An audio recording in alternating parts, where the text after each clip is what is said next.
Bismillahirrahmanirrahim. Assalamualaikum warahmatullahi wabarakatuh. Alhamdulillahirabbil alamin. Wassalatu wassalamu ala asyrafil anbiya'i wal mursalin sayyidina wa maulana Muhammadin wa ala alihi wa sahbihi ajma'in. Rabbi syrah li sadri wa yassir li amri wahlul 'uqdatam min lisani yafqahu qawli.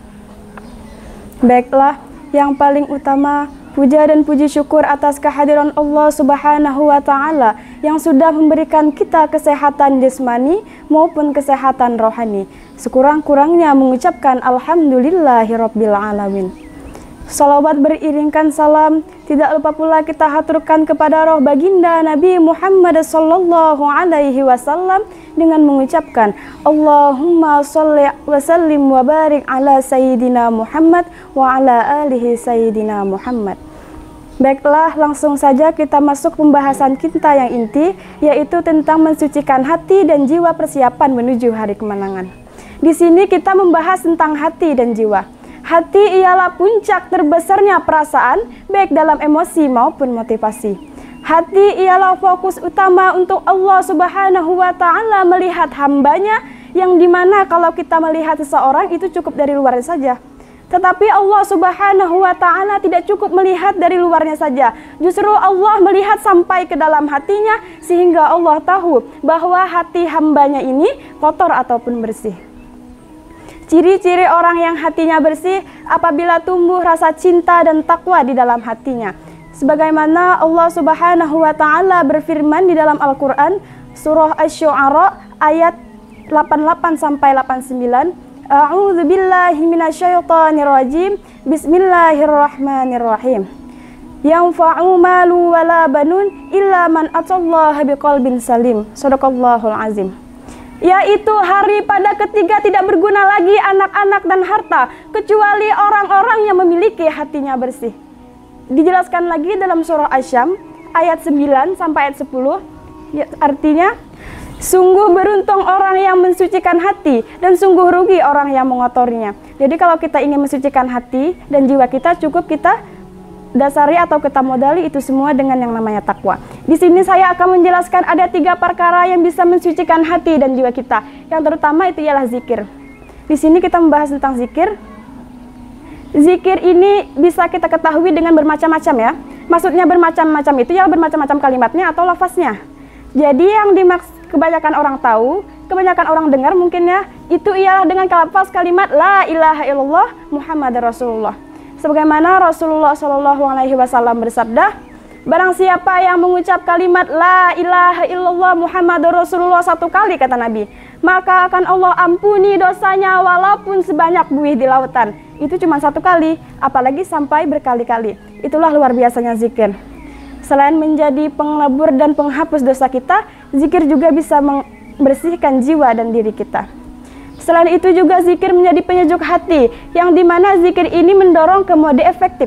Efektif itu untuk apa? Untuk membersihkan hati supaya kita mudah meraih kehadiran Allah Subhanahu wa Ta'ala. Sebagaimana Allah Subhanahu wa Ta'ala selalu memerintahkan hambanya untuk senantiasa mengingatnya. Dijelaskan dalam surah Al-Baqarah ayat 152, apa kata Allah? Ingatlah kepadaku, niscaya aku ingat kepadamu. Dan yang kedua itu ialah orang yang banyak membaca Al-Quran. Orang yang banyak membaca Al-Quran itu pahalanya sangat besar.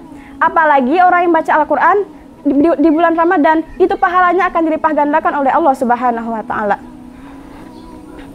Sebagaimana Rasulullah Shallallahu Alaihi Wasallam bersabda, bacalah Al-Quran karena Allah tidak akan melimpahkan azabnya kepada hati orang yang membacanya. Itulah luar biasanya orang yang membaca Al-Quran. Hadirin hadirat yang dirahmati Allah.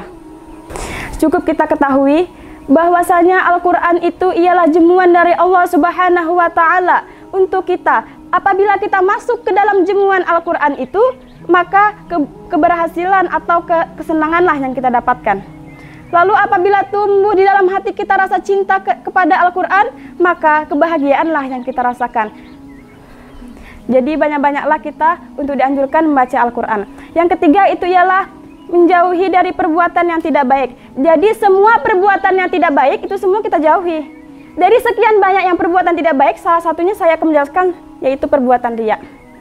Yang riya ini ialah penyakit hati yang paling keji. Apabila hati kita awalnya sudah bersih, lalu timbul yang namanya sifat riya, maka hati kita akan menjadi kotor.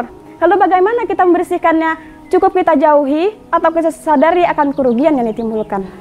Apa kata Imam Fadil bin Iyad dikutip dari Imam Al-Ghazali? Tarkul amali ajli nasriya. Tak jadi beramal karena takut dipuji, itulah orang riya. Wal amali ajlihim syirik. Beramal karena ingin dipuji, itulah orang syirik. Jadi orang-orang riya inilah orang-orang yang tidak Allah suka dan tidak Allah cinta. Jadi dari 3 perkara tersebut dapat kita simpulkan bahwasanya kalau kita ingin mensucikan hati dan jiwa kita, cukup kita amalkan yang 3 perkara tadi, terutama zikir, membaca Al-Quran, dan memperjauhi perbuatan yang tidak baik. Maka kalau sudah hati dan diri kita, jiwa kita sudah bersih, senantiasalah kita menemui yang namanya hari kemenangan. Mungkin cukup sekian yang dapat saya sampaikan. Lebih dan kurangnya saya mohon maaf. Assalamualaikum warahmatullahi wabarakatuh.